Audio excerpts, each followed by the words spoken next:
Another satisfied customer, I said out loud, to no one in particular, as I pressed on the keys of my laptop, closing out the file with the word success stamped across it in bold red font. My assistant, Meredith, walked by the moment I said the words, stopping abruptly in front of my office door. Are you adding the client notes, or do you want me to do it? I looked up at her, smiling. I got it. They're already done. You're a machine, April, she complimented me, before walking away to handle her own set of tasks. Her words made me laugh softly, even though they were true. I was a freaking machine. And not only because I was the best damn matchmaker in Manhattan, but also because I absolutely loved my job. There was nothing more satisfying to me than helping two people find love in this insane city. It seemed like it should be pretty simple, with everyone always hustling and bustling around outdoors, the way that we did here. But it wasn't. Finding someone to screw was easy. Finding someone to build a life with was hard. There were other matchmakers in the city, of course, but no one had the record that we did. Our office was so good that we didn't even have to advertise. Everyone who came to us did so through word of mouth.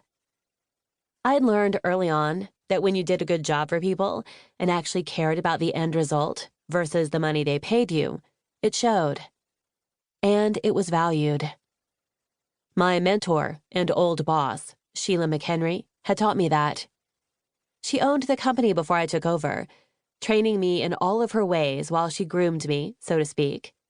And while she'd built up a reputation for being the best, I carried on the tradition, surpassing the old record of matched couples and new signups. Apparently, people were growing tired of online dating, claiming that all the same individuals were on every app.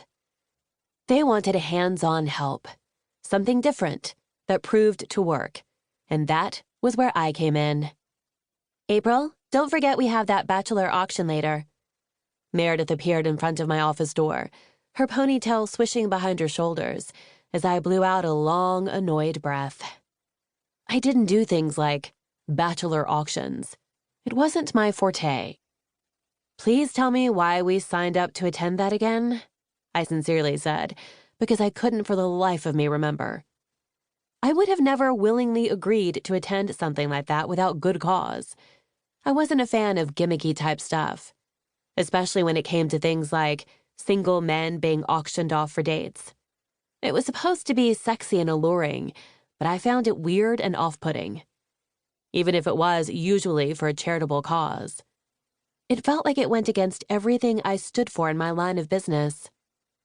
I took dating and love a little too seriously to be able to enjoy an auction for what it was supposed to be, a fun night with a bunch of hot available guys who were ready and willing.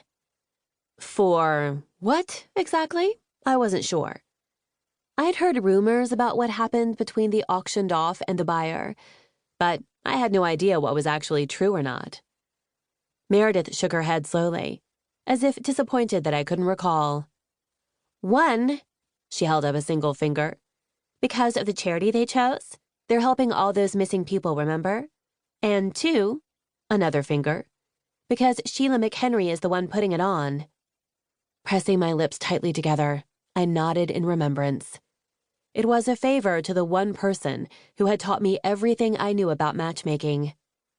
The woman who had told me what was important and what wasn't when it came to finding lasting love for other people.